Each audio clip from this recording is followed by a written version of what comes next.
Maka hari itu mulut kita dikunci oleh Allah Subhanahu wa Ta'ala. Kaki tangan kita lagi akan bersaksi. Kaki tangan itu sebagai simbol, bukan sebagai pembatasan. Yang dimaksud kaki di sini bukan hanya sebatas kaki, tapi seluruh apapun yang ada dan menyelimuti kita ketika kita melakukan dosa. Demikian juga ketika kita melakukan ketaatan kepada Allah Subhanahu wa Ta'ala. Yang disebut kaki dan tangan, tetapi yang dimaksud di sini adalah seluruhnya. Kalau kita belajar balaghah itu ada istilah di dalam balaghah itu bidzikri juz'i wa iradatil kulli. Kalau kita belajar balaghah, yang disebutkan sebagian tetapi yang dimaksud seluruh. Bisa ya? Sama juga dalam ayat yang lain Allah Subhanahu wa Ta'ala berfirman, "Wa la taqfu ma laysa laka bihi 'ilm, inna as-sam'a wal basara wal fu'ada kullu ulaika kana 'anhu mas'ula." Janganlah kamu ikut campur dalam hal-hal yang bukan keahlian kamu. Karena sesungguhnya inna as-sam'a pendengaran, wal basara pandangan mata, wal fu'ada kullu ulaika kana 'anhu mas'ula. Akan kita bertanggung jawab di hadapan Allah. Apakah sebatas itu saja? Tidak. Tetapi yang disebut adalah tiga, tetapi yang dimaksud adalah seluruh.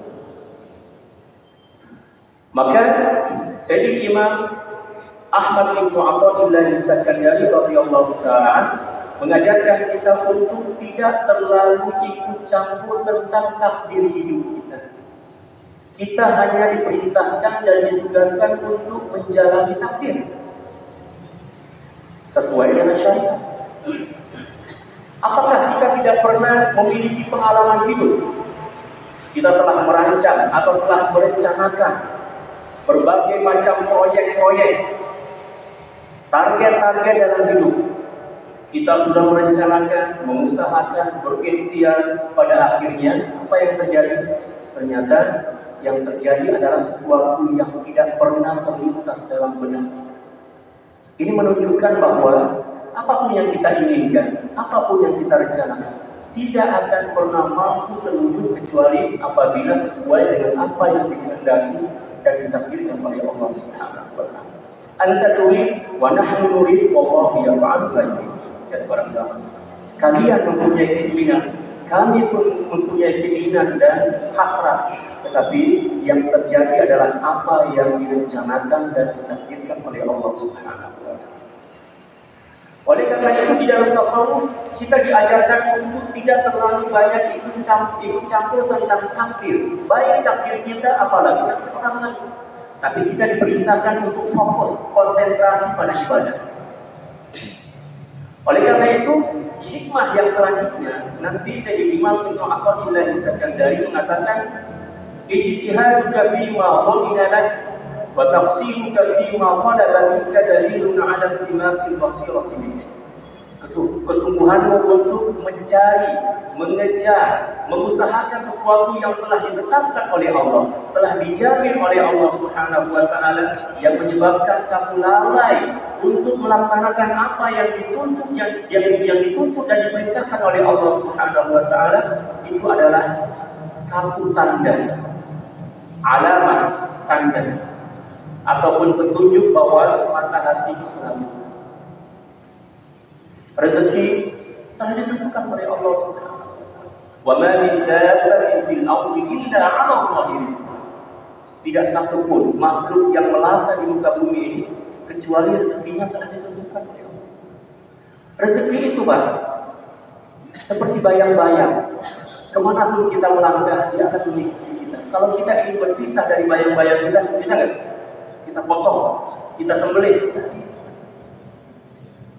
Adapun kita diperintahkan untuk bekerja, tujuannya bukan untuk mencari rezeki, Mas. Emang pernah rezeki kita hilang? Hanya orang yang rezekinya hilang yang perlu mencari sesuatu yang hilang. Jadi istilah kita mencari rezeki itu sebenarnya salah, keliru. Kalau kita timbang dengan neraca tauhid dan tasawuf. Tapi karena telah menjadi istilah umum yang kita pakai di tengah masyarakat, maka dimaafkan. Tapi jangan sampai masuk ke dalam hati kita. Orang bertanya kepada kita, mau kemana tuh Bang? Pak, mau kemana? Mau pergi cari rezeki. Masuk ke dalam hati kita. kita meyakini bahwa rezeki kita hilang sehingga perlu kita cari. Oh bahaya, bahaya ya, bisa merusak akidah. Rezeki kita tidak pernah salah alamat. Nahnu qasamna, disebutkan dalam Al-Quran banyak sekali kalau disebutkan satu persatu. Wa fis samaa'i rizqukum wa ma tu'adun. Kalau kita perhatikan ayat ini, wa fis samaa'i rizqukum, dan rezeki kalian telah diatur di langit sebelum kita diciptakan. Wa ma tu'adun, dan kamu akan memperoleh apa yang telah dijanjikan. Jadi kita bekerja, Pak. Jangan sampai kita niatkan untuk mencari rezeki. Pertama, ketika kita berniat seperti itu sangat berbahaya. Bisa merusak akidah kita ketika kita masukkan ke dalam hati dan kita yakini sebagai bagian dari akidah na'udzubillah. Yang kedua, ketika kita mencari atau bekerja dengan tujuan mencari rezeki, kita harus bersiap untuk menghadapi rasa kecewa ketika apa yang kita cari ternyata bukan bagian dari rezeki. Betapa banyak orang yang melakukan hal itu dan pada akhirnya dijadi dan kecewa. Tapi seseorang yang bekerja dengan tujuan ibadah karena Allah tidak akan pernah kecewa dan tidak akan pernah dikecewakan oleh Allah. Maka bekerjalah sekuat tenaga Anda, tetapi niatkanlah sebagai ibadah. Jangan sebagai sarana, sebagai media untuk mencari sesuatu yang tak pernah hilang, yaitu rezeki. Para sahabat bekerja, berdagang, bertani, sama dengan kita, tapi yang berbeda adalah nawaitu. Oleh karena itu tasawuf hadir untuk menata kembali niat kita dan iktikad kita ketika melakukan sesuatu. Bukan hanya ketika bekerja, ketika kita bernapas, ketika kita melihat sesuatu, ketika kita melangkah. Niatkanlah ketika kita melangkah secara lahiriah, ruh kita pun kita niatkan sedang melangkah menuju kepada Allah Subhanahu wa Ta'ala. Ketika kita mencuci piring, wahai ibu sekalian, ketika kita ibu-ibu sedang mencuci piring, niatkanlah ketika mencuci piring itu hati kita juga yang kita cuci melalui simbol mencuci piring dan mencuci piring. Ketika kita mencuci pakaian kita sikat, sekarang pakai mesin cuci ya, kita niatkan yang kita basuh, yang kita cuci, yang kita bersihkan itu hati kita, agar terhimpun dan terkumpul nilai syariat dan nilai hakikat dalam setiap nafas dan langkah. Bisa kan? Kalau kita telah mampu menyatupadukan dua hal yang sangat hebat ini, yang sangat mulia ini, ketika itulah kita dianggap sebagai al-'arif, orang yang telah mengenal. Kita tidak bisa dan tidak boleh memisahkan antara syariat dan hakikat. Oleh karena itu Sayyidina Imam Malik bin Anas pernah berkata, "Man tafaqqaha wa lam yatasawwaf faqad tafassaqa, wa man tasawwafa wa lam yatafaqqah faqad tazandaqa, wa man jama'a bainahuma faqad tahaqqaqa." Barang siapa yang hanya mempelajari syariat dan mengamalkannya tanpa belajar tasawuf dan mengamalkannya, pasti jadi orang fasik. Karena dia akan bangga dengan banyaknya ibadah, banyaknya sholat, banyaknya sedekah, karena dia tidak punya dibersihkan dengan itu. Bahkan dikhawatirkan dia akan mempertuhankan dirinya sendiri. Itu kata Sayyidina Imam Malik bin Anas. Dan kebalikannya kata beliau, wa man tasawwafa wa lam yatafaqqah faqad tazandaqa. Dan barang siapa hanya belajar ilmu tasawuf dan mengamalkan ilmu tasawuf aja, disuruh belajar fikih enggak mau, disuruh belajar sholat enggak mau, disuruh sholat Jumat, orang dia bilang enggak perlu saya sholat Jumat, saya sedang berada di Mekah dan sholat di Mekah. Itu orang beda gitu. Alhamdulillah. Ahli tasawuf tapi nggak paham fikih, pasti zindik. Alhamdulillah, zindik itu sudah hampir kafir. Wa man jama'a bainahuma faqad tahaqqaqa. Dan barang siapa yang menyatu padukan, mengumpulkan antara mengamalkan fikih dan mengamalkan tasawuf, faqad tahaqqaqa, maka dia adalah ahli hakikat. Dan pengamalan fikih dan tasawuf itu bukan hanya dalam sholat, bukan hanya ketika kita membayar zakat, bukan hanya ketika kita pergi berhaji dan umrah, tidak. Menyatu padukan antara hakikat dan syariat itu lebih dari, bahkan setiap nafas pun ada nilai syariat bagi orang yang paham. Dan kualitas kerohanian hakikat kita berbanding lurus dengan kualitas syariat kita. Saya kasih contoh yang paling gampang. Di hadapan saya ada air mineral. Botolnya itu adalah syariat dan isinya itu adalah hakikat. Berapa isinya ini? 300 ml. Sesuai dengan kapasitas botolnya. Bisa nggak diisi 1 liter? Ya bisa. Makanya kalau mau jadi ahli hakikat, dia memiliki hakikat yang luas, perbesar dan perluaslah kapasitas syariat. Gampang kan? Jadi kalau ada orang yang mengatakan, nggak perlu sholat, yang penting iling, neraka. Pernah nggak baginda Rasulullah SAW meninggalkan syariat? Bahkan ketika baginda Rasulullah SAW sakit sebelum wafat beliau, dipapah, diangkat, beliau bela-belain ke masjid untuk sholat berjamaah, untuk menciptakan keseimbangan antara air dan gelas, antara syariat dan hakikat. Setuju? Bapak-bapak dan ibu-ibu yang sekarang belajar tasawuf, ingat sholat jamaahnya, ingat zakatnya. Di balik dari zakat itu ada syariat dan hakikat. Harta benda yang kita keluarkan secara syariat, tetapi penyakit-penyakit hati dan dosa yang kita leburkan melalui zakat. Ketika kita berwudu, apa fungsi wudu sebenarnya? Untuk membersihkan tubuh kita? Enggak. Hakikat wudu bukan untuk membersihkan tubuh kita. Tubuh kita baru habis mandi mau sholat pun harus wudu kan? Betul nggak? Betul. Berarti kan tujuan wudu itu bukan untuk membersihkan jasad kita, Pak. Tapi wudu itu adalah simbol untuk membersihkan ruh kita, membersihkan jiwa kita. Ketika kita membasuh tangan, mencuci tangan kita, kita sedang melebur dan menghapuskan dosa-dosa yang kita lakukan dari tangan. Memukul, mencuri, dan ketika kita sedang bergumur-gumur, istilahnya, yang kita bersihkan adalah bukan mulut kita.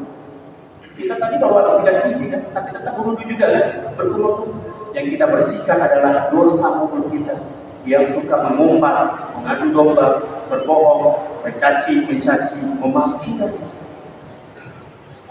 Demikian juga ketika kita membasuh tangan kita sampai ke siku, ketika kita mengusap kepala kita, kotoran-kotoran,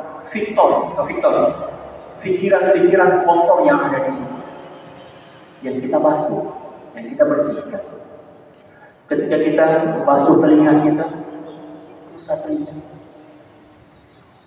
dan lain sebagainya.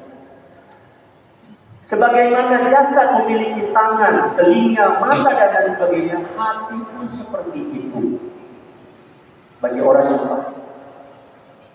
Maka tasawuf yang sahih pasti mengajarkan kita tentang keserasian dan juga keselarasan antara syariat dan hakikat. Karena hakikat yang akan kita miliki berbanding lurus dengan syariat yang kita amalkan. Sebagaimana botol ini hanya mampu menampung sesuai dengan kapasitas yang ada padanya. Betul nggak? Masih berani menganggap diri ahli hakikat dan kita sholat? Zindiq. Bukan saya ngomong, Pak. Mohon maaf ya. Ini bukan menyinggung siapa-siapa ini. Di sini saya nggak pintar, saya nggak ahli dalam menyinggung atau menyindir. Tapi saya menyampaikan ilmu, amanat ilmiah dari para ulama. Dulu di Sulawesi, ini cerita sedikit, bukan mendongeng ya, karena ini reaksi. Ada seorang tetangga tua, umurnya kira-kira 70 tahun, punya diri di rumah. Nah, sampai orang takut ketemu beliau itu karena terlalu keramat katanya. Keramat atau keramat nggak tahu itu. Nggak pernah keluar sholat. Ya. Pokoknya pikir aja di kamar. Tapi biasalah orang kampung, orang jahil, nggak ada ilmu agama. Orang seperti itulah yang paling dikagumi. Betul nggak? Oh hebat ini, wali ini, nah, katanya kata masyarakat. Diajak sholat Jumat nggak mau. Sholat sama sekali nggak pernah terlihat sholat. Oke, kalau tujuannya untuk tidak memperlihatkan sholatnya karena takut ria, berarti bukan wali. Karena masa wali takut ria? Betul nggak? Kan kemarin kita sudah belajar, meninggalkan amal karena manusia, ria. Beramal karena manusia, ria. Berarti bukan wali, itu wali, Pak. Betul nggak? Diajak sama anak-anaknya, ayo keluar sholat. Masyarakat itu macam-macam ngomongnya. Bapak sudah berapa puluh tahun nggak pernah keluar. Waktu sholat nggak keluar, tapi waktu makan keluar. Oh katanya bapak saya ini sholatnya agak sedikit berbeda karena ahli hakikat dulu. Emang baginda sallallahu alaihi wasallam bukan ahli hakikat? Emang sholat baginda sallallahu alaihi wasallam sambil terbang, melayang-layang, nggak kayak kita? Sama. Makanya baginda Rasulullah sallallahu alaihi wasallam bersabda, "Shallu kama ra'aitumuni usolli." Sholatlah kalian sebagaimana saya sholat. Apa yang kita lihat dari sholat baginda Rasulullah Sallallahu Alaihi Wasallam itu syariat namanya. Dan apa yang kita rasakan di dalam jiwa kita ketika kita mengikuti cara hidup dan cara sholat baginda Rasulullah Sallallahu Alaihi Wasallam itulah. Dan salah satu di antara ilmu hakikat yang diajarkan oleh para ulama adalah jangan terlalu banyak berpikir tentang takdir, karena takdir bukan untuk dipikirkan tetapi untuk dinikmati dan dijalankan. Betul nggak? Dan berdamailah dengan takdir kita masing-masing, karena takdir tidak pernah dicipta sebagai musuh untuk kita, tetapi takdir itu adalah anak-anak tangga yang kita lalui untuk meraih kesempurnaan makrifat kepada Allah. Ada takdir yang buruk datang, alhamdulillah saya belajar sabar. Di balik kesabaran itu ada kemuliaan yang sangat besar. Allah Subhanahu wa taala berfirman, "Innama yuwaffas sabiruna ajrahum bighairi hisab." Mau disebutkan dalilnya semuanya ada dalil. Sesungguhnya Allah Subhanahu wa taala menyempurnakan kemuliaan dan pahala bagi orang-orang yang bersabar dengan jumlah yang tidak terhitung. Ketika kita memperoleh takdir baik, kita bersyukur kepada Allah, alhamdulillah. Maka ketika kita bersyukur kepada Allah, nikmat akan bertambah. La in syakartum la azidannakum wa la in kafartum inna 'adzabi lasyadid. Dan penilaian atau nilai takdir baik dan buruk itu adalah penilaian manusia, bukan penilaian Allah. Bisa nggak? Semua takdir yang datang dari Allah itu hakikatnya baik, karena sesuatu yang buruk hanya datang dari seseorang yang memiliki sifat buruk. Berani kita bilang Allah memiliki sifat buruk? Ya berani. Siapa yang berani bilang kayak gitu, seketika itu juga otak. Itu akidah kita Ahlussunnah wal Jamaah. Seluruh apapun takdir yang datang dari Allah itu